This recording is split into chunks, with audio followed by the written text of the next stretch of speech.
My brother slept with my fiancée for 6 months, and my entire family covered for them, so I sold my house, moved 3,000 miles away, and rebuilt my life from the ground up, and now they want me back. Hey, Reddit.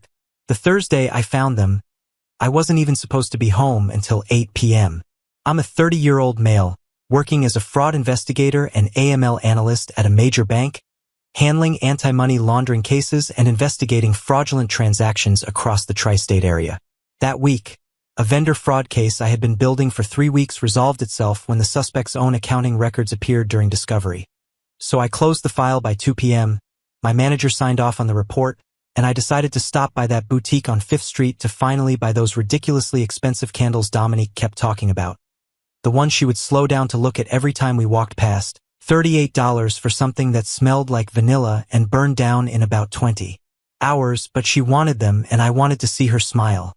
The engagement ring had cost me 4 months of savings, and between the wedding venue, photographer, caterer, florist, and honeymoon deposits, I was nearly 18 grand deep into a future that felt worth every penny. For years of my life, every plan and every dream wrapped into it. When I pulled into the driveway, my brother Wesley's truck was there, which wasn't unusual because he had been staying in our guest room since January after losing his sales job at a car dealership. Something about not meeting quota. Though his version involved a jealous manager and unfair expectations, and I hadn't pressed him because he was my brother, he needed help. So I gave him a roof, meals, and no pressure on a timeline, because that's what brothers do. The house felt strangely quiet when I walked inside. Too quiet for 2 people to be home. Wesley's shoes were by the door, his jacket hanging on the hook, Dominique's purse resting on the kitchen counter where she always left it. But there was no TV, no music, no voices, and then I heard it upstairs from the master bedroom, that unmistakable rhythm, the steady beat of the headboard hitting the wall, a sound I recognized because I had heard it before from the other side of it. In moments like that, real life isn't dramatic or loud. It's your mind going calm, because losing control doesn't help you. It only makes you look unstable in whatever story comes next. I walked up the stairs deliberately, my heart pounding but my hands steady, the bedroom door slightly open, not even fully closed, because why would it be? I wasn't supposed to be home for 6 more hours, and when I pushed it open, they were there, Wesley scrambling off her so quickly he nearly fell, Dominique grabbing the sheet as if fabric could erase reality, as if covering up could undo what I had already seen, my bed, my sheets, the headboard I had spent 2 weekends assembling because the instructions were in Swedish and half the dowels didn't fit right. Brennan, she started, and I asked, how long? My voice flat and controlled, and they looked at each other with that silent communication they always seemed to have, even caught. And in that moment I understood this wasn't new, not a mistake or a lapse in judgment, but something ongoing. How long, Dominique? She was crying now, real tears, and she said, 6 months. And the words landed heavily, 6 months since January, meaning it began right after Wesley moved in, right after I offered him my home because he had nowhere else to go, right after I told him to take as long as he needed to get back on his feet. Instantly I calculated it all. 6 months of dinners I cooked for all 3 of us, 6 months of mortgage payments on a house they were turning into their private space, 6 months of wedding planning, venue tours, cake tastings, invitations we debated over, vows I rewrote repeatedly trying to make them perfect, 6 months of looking into her eyes every night believing she loved me. I didn't scream. I didn't argue. I turned around and walked out, down the stairs, past the kitchen where I had made their breakfast that morning, past the living room where we had watched movies together as a family, and out to my car. I drove to the parking lot behind the public library, sat there for 2 hours with my phone on silent, thinking through every detail of my life unraveling, and then I began handling it methodically. I opened our joint banking app, 3 accounts, checking, savings, emergency fund, total balance $23,847, half of which was mine, money I had earned and saved, and I transferred exactly $11,923.50 into my personal account, the one Dominique couldn't access, not a cent more, not to steal, but to protect what was rightfully mine. Then I took screenshots and saved the transaction history going back 6 months. Every dinner I had paid for while she was sleeping with my brother, every grocery run. Where I bought food they both ate. Every utility bill that kept the lights on in the house where they betrayed me. After that, I checked our shared iCloud account, the one I had set up when we first moved in together, because we had both been syncing our devices to it for years, and her notes app was right there, so I searched and found what I was looking for in under 10 minutes, a note titled W with a heart emoji, with dated entries going back to January 14th, starting with January 14th finally happened. Felt wrong, but also right. B doesn't suspect anything. Then January 28th. We need to be more careful. B almost came home early, followed by February 12th, told W I love him. He said it back. Then March 3rd. B almost caught us today. Heart was pounding for an hour. This is so risky, but I can't stop. And finally, March 22nd. W says we should tell B eventually. Not yet. Not until after the wedding. And I screenshot everything without missing a detail. Her email was synced through the same shared account.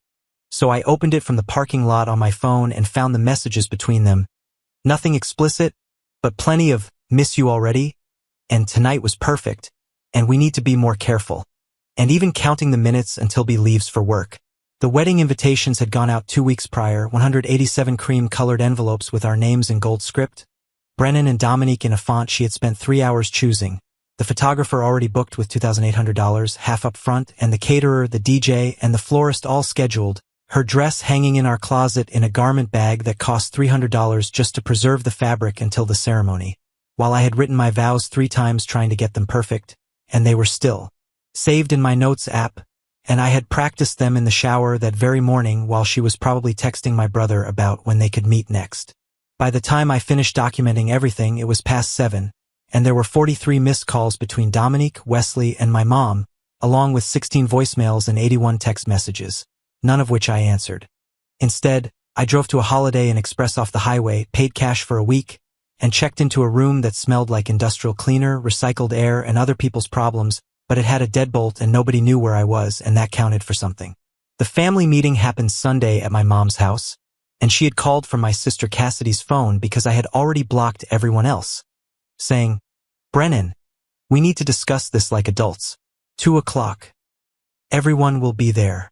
I should have said no, should have hung up and blocked that number too, but some part of me still believed blood meant something, that I would walk in and they would be handing Wesley his bags, telling him and Dominique to get out and never come back, and that my mother would put her arm around me and say she was sorry this happened and that she would always be on my side, but I was wrong.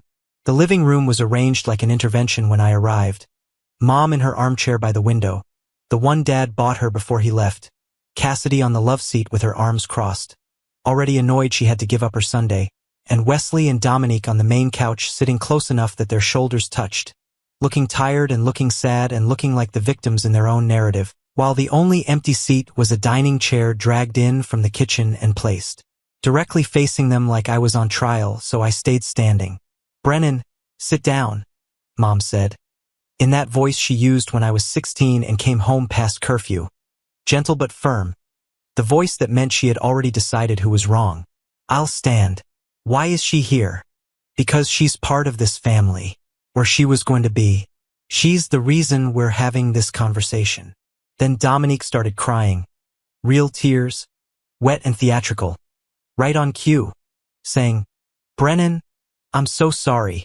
I never meant for this to happen. Wesley and I tried to fight it. We really did. But sometimes you can't help who you fall for. While I watched her work the room, the trembling lip, the tissue she somehow had ready, the way she leaned into Wesley like he was her lifeline, because she had rehearsed this, probably all weekend. We're in love, Wesley said, his voice cracking on cue. I know the timing is terrible and I know I messed up, but what Dom and I have is real. We didn't plan this. It just happened. It just happened, I repeated, thinking about 6 months in my house, in my bed, while I was at work keeping a roof over his head because he couldn't keep a job. Brennan, don't be crude, Cassidy said from the love seat. Crude. That's what concerned her. My word choice. And Mom stood up, walked over to me, and put her hand on my arm with that gentle, disappointed expression I remembered from 100 arguments I had never won. Honey, I know you're hurt. Anyone would be, but Wesley is your brother. Blood family forgives. And if Dominique and Wesley have real feelings for each other, real genuine feelings, maybe it's better this happened now. Before the wedding, before you two made a mistake you couldn't take back.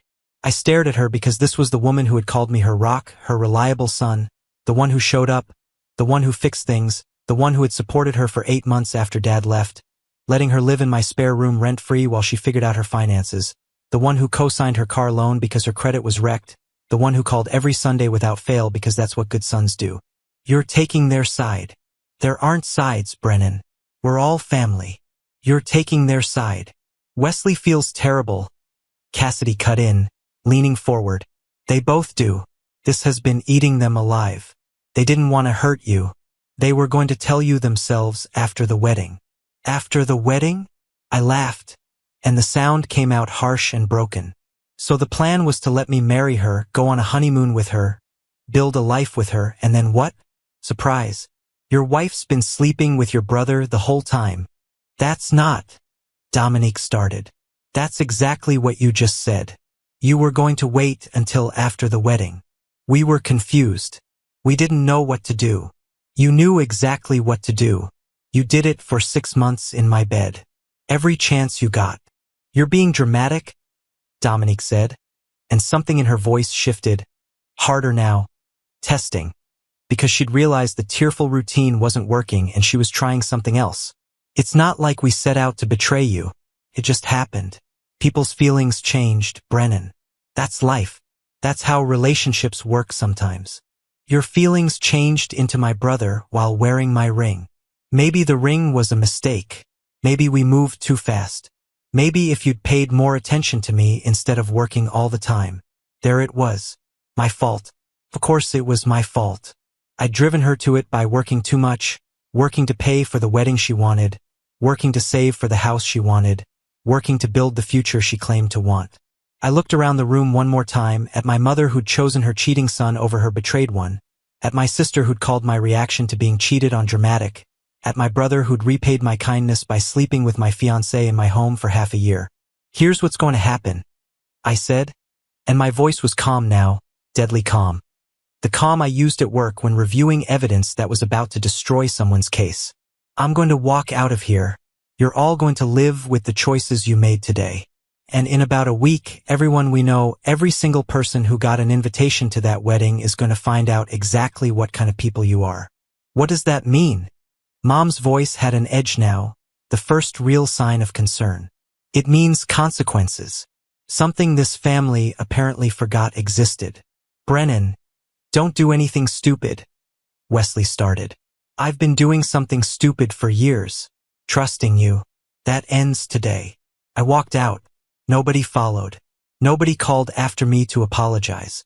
Nobody ran to stop me or take my side or tell me they'd made a mistake.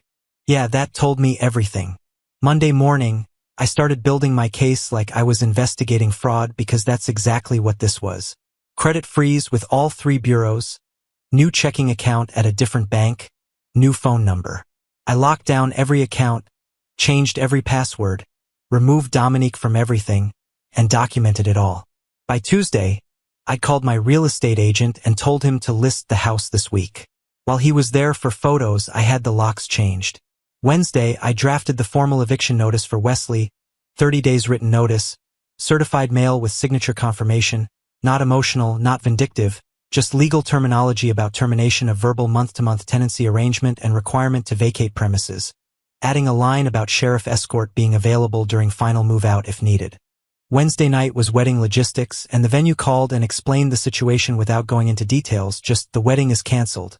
And since I was the sole name on the contract, they asked me to please confirm this in writing, and they were sympathetic but firm, no refund on the deposit, which I had expected because I just needed the paper trail. Total money lost roughly $8,400, a small price to learn who someone really was. Wednesday night, Dominique showed up, and I watched through the security camera app while sitting in my car 3 blocks away as she pounded on the door for 10 minutes, called my name, tried her old key and it didn't work, then called me 16 times in a row while standing on the porch and eventually left, but not before kicking the door hard enough to leave a scuff mark I'd have to explain to potential buyers. She had texted 17 times asking when she could come get her stuff, and I told her Saturday between 2 and 4 p.m., supervised, and she could have a friend present if she wanted. I'd have the sheriff's non-emergency line on speed dial just in case. The house went on the market Thursday, and that same Thursday brought the near mistake.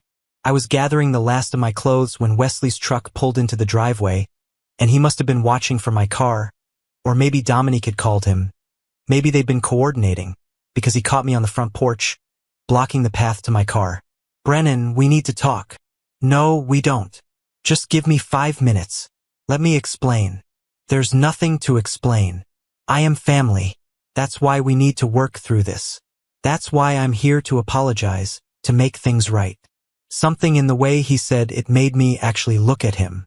His eyes were red, his hands shaking slightly, and he couldn't meet my gaze for more than a second before looking away. He wasn't sorry, he was scared. What did Dominique tell you? I asked. What do you mean about the wedding cancellation? His face went pale, and that confirmed it. She'd called one of the vendors, probably the venue or photographer, and they'd mentioned the cancellation was already in process, and now they were scrambling to get ahead of it. Brennan, whatever you're thinking about doing, already done. I pushed past him toward my car. The emails go out Saturday at 9 a.m. 187 guests, plus the wedding party, plus both families' extended networks. You can't do that. You'll destroy us. No, you destroyed this. I'm just telling people about it. What about the deposits? The money we lost? I stopped at the car door and turned back to look at him. There's no we anymore, Wesley. There's me and there's you and Dominique. Figure out your own problems. Brennan, please. I'm begging you.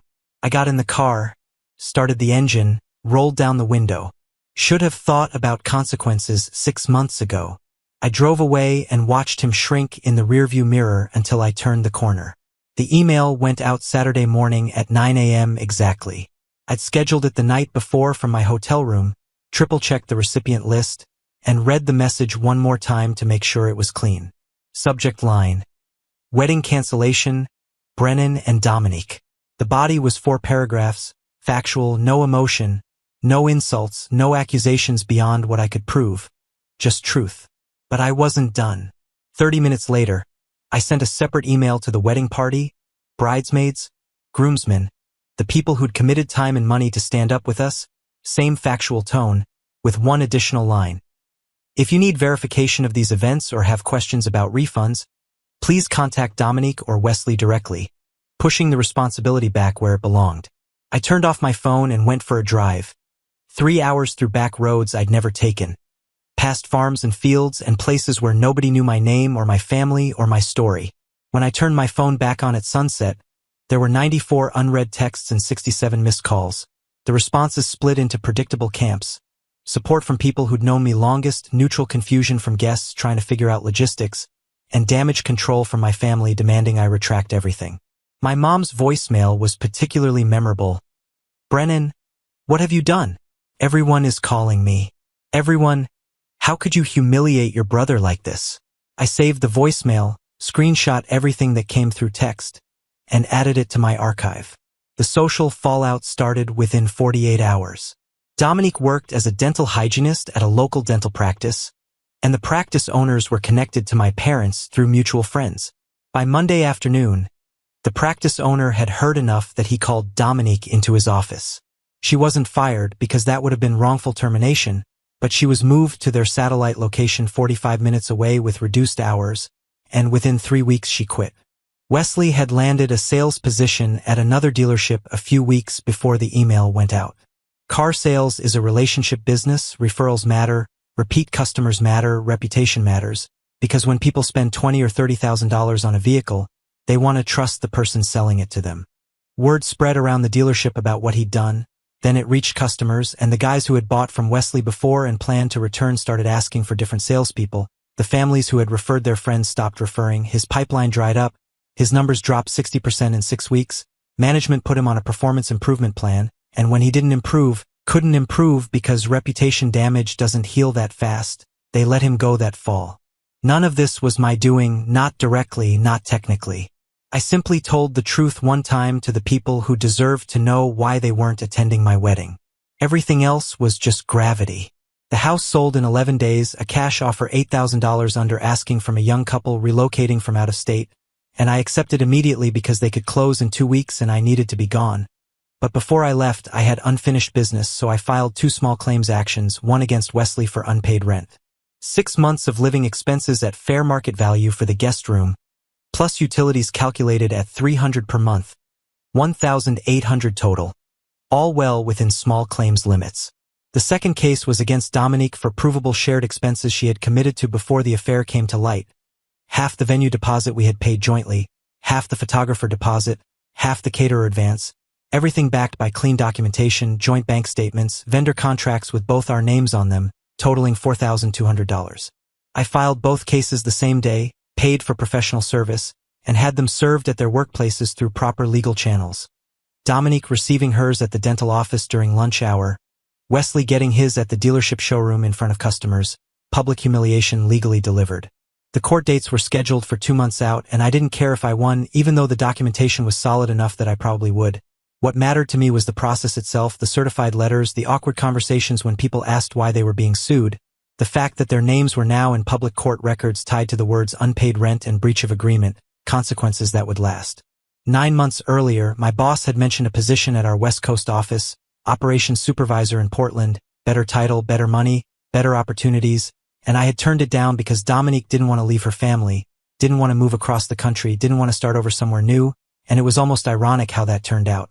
One Thursday morning, I called my boss and asked if that Portland position was still available, now listed as regional operations coordinator, same office but with a bigger scope, and when he asked why I was interested and when they would need someone, he said honestly 2 weeks ago, they'd been short-staffed since February, and I told him I'd be there in 3 weeks.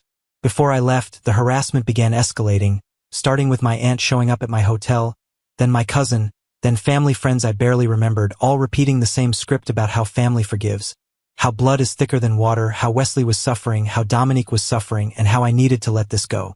I drafted a cease and desist letter myself, not from a lawyer because I couldn't afford one, but from a template I found online, customized it, printed it on professional letterhead I created, cited harassment statutes, listed every contact attempt with dates and times, and sent it certified mail to my mother's address with instructions to forward it to anyone who continued contacting me, adding one final line stating that further unwanted contact would result in a restraining order filing and documentation of the harassment pattern with local law enforcement.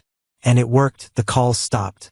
The move cost nearly everything I had left after the house sale cleared, $1,700 for the U-Haul, $800 for gas across 10 states, first and security deposit on a studio apartment I found on Craigslist, and by the time I had a bed and enough kitchen supplies to feed myself, my savings account showed $1,100, but nobody knew me there, nobody looked at me with pity, nobody whispered as I walked by, nobody asked about Dominique or Wesley or the wedding that never happened, and being anonymous was exactly what I needed. Work became my anchor, and I arrived early, stayed late, solved problems others avoided, and within 8 months I was promoted to operations manager with a 15% raise, which I accepted immediately, then asked what I needed to do to earn the next one.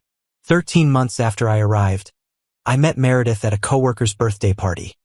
She was a veterinary technician at an animal hospital in southeast Portland, someone who spent her days caring for scared animals and worried owners, with a quiet laugh, direct questions, and a way of looking at you that made you feel heard, not waited on.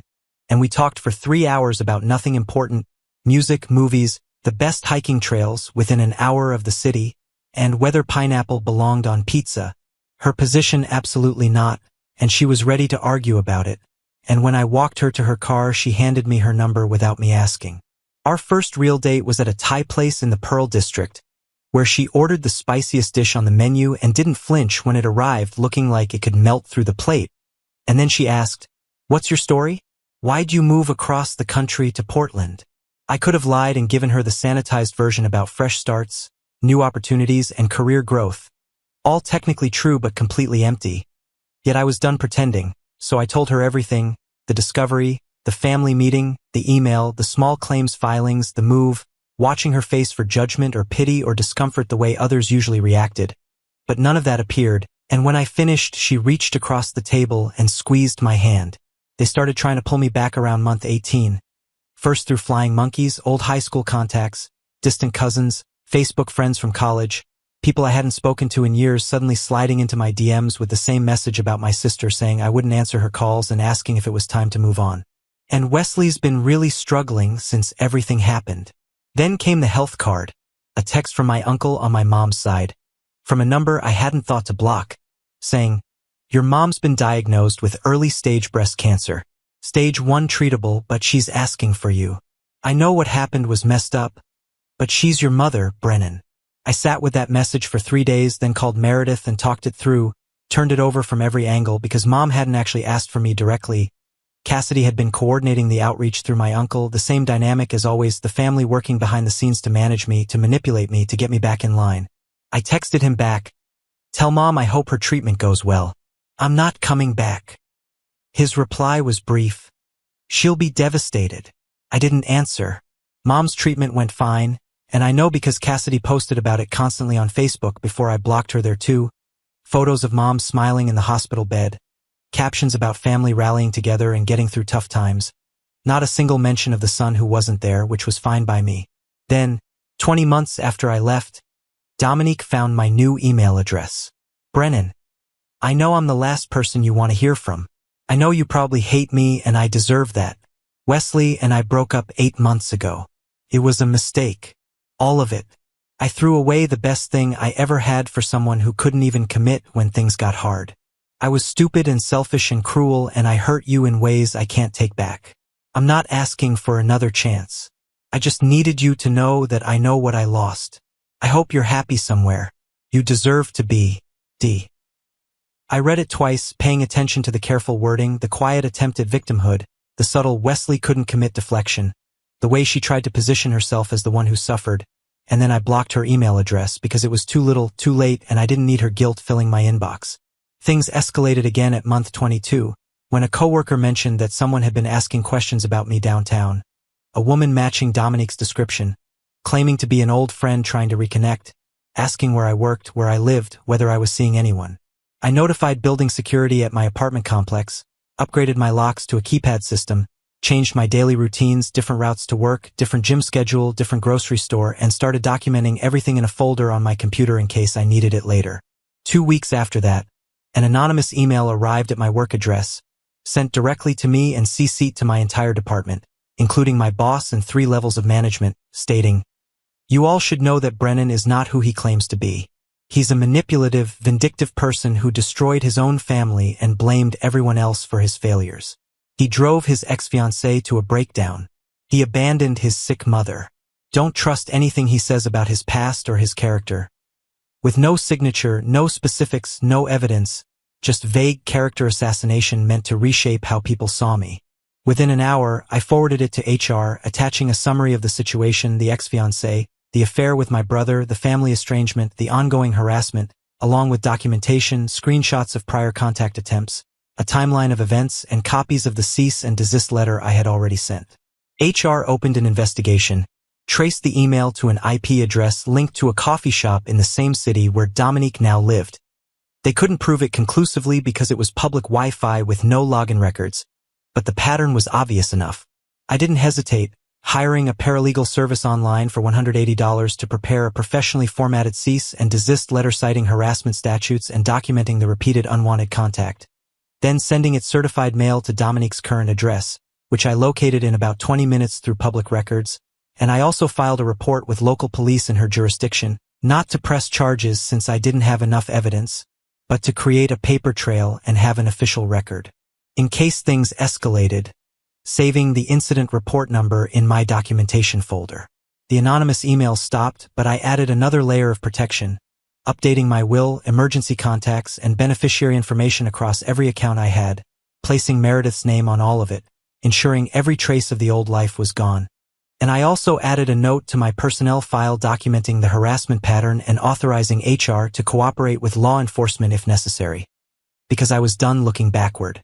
3 years to the day after I left, everything aligned. Meredith and I had been married for 6 months in a small ceremony with just friends and her family.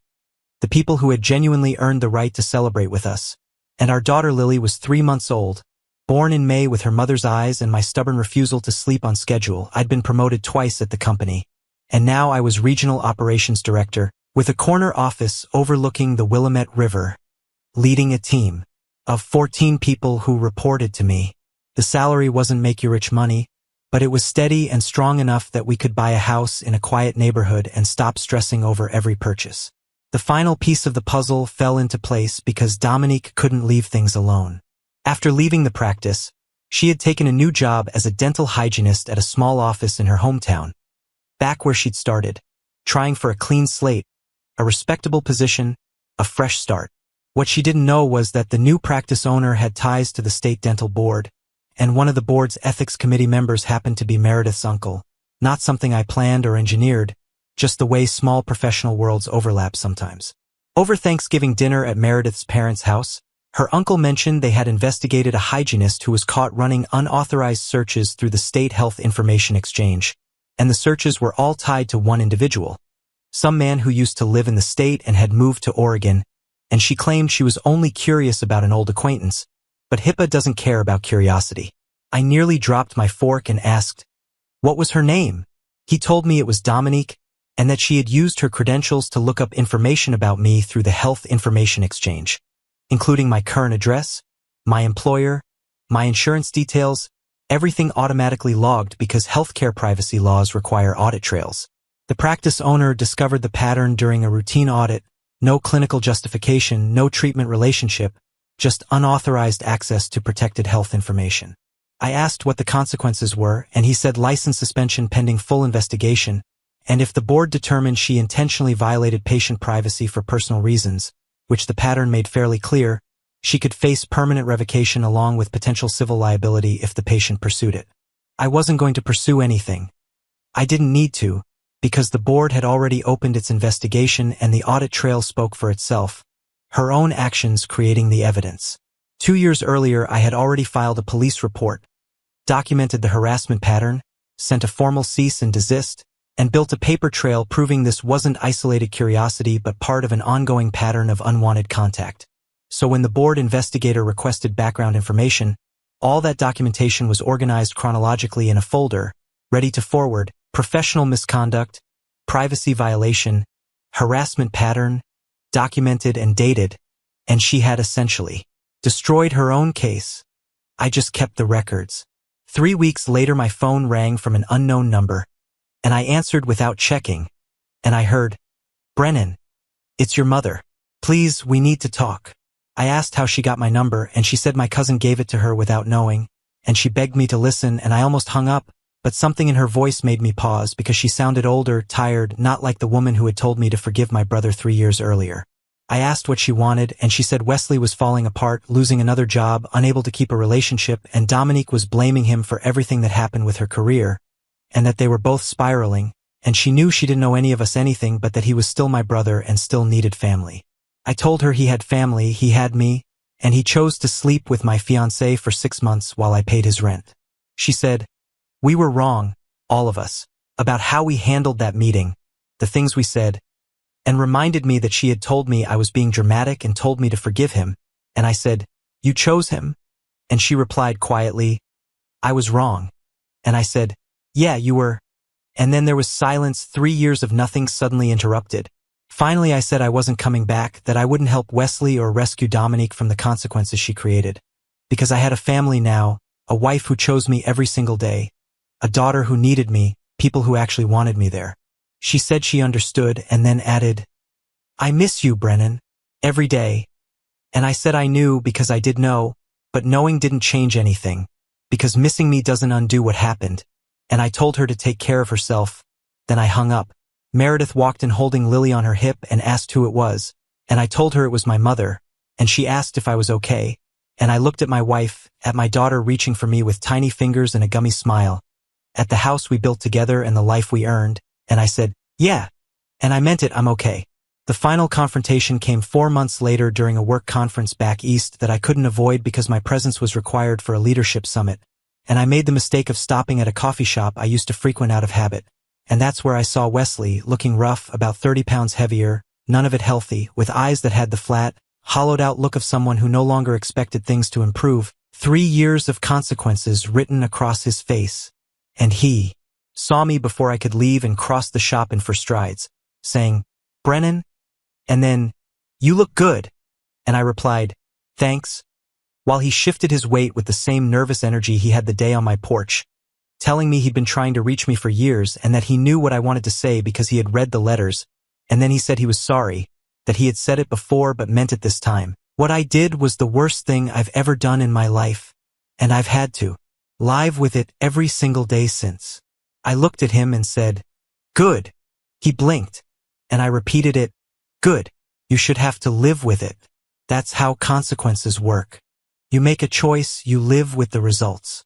He tried again, saying, "We're still family." And I answered calmly, without anger, without heat, just stating a fact. "No, we're not. You stopped being my brother the day I found you in my bed with my fiancée. The family meeting confirmed it. You all made your choice. This is you living with it." He insisted, "I've changed. I've been working on myself." I replied, "Great. Go be better somewhere else. I don't need you in my life. I don't want you there. And honestly, I don't think about you anymore." His face crumpled in that way people look when they finally understand you aren't bluffing. When it sinks in that, it's truly over. He asked, "What about Mom? She's getting older." I said, "She has you. She picked you. Remember." Then I finished my coffee, placed the empty cup on a nearby table, and told him, "Have a good life, Wesley. I mean that. Just have it away from me." I walked out and didn't look back. The spring sun felt warm on my face as I stepped outside, and my flight home left in 4 hours. Meredith and Lily would be waiting at the airport when I landed. I got into my rental car and started driving toward the airport, knowing there were 2,647 miles between me and home, and that I would be there by tonight. Guys, we are so close to hit 1,000 subscribers on this channel. If you are not subscribed to the channel, please consider subscribing. It really helps hit that 1,000 mark. Thanks for making this dream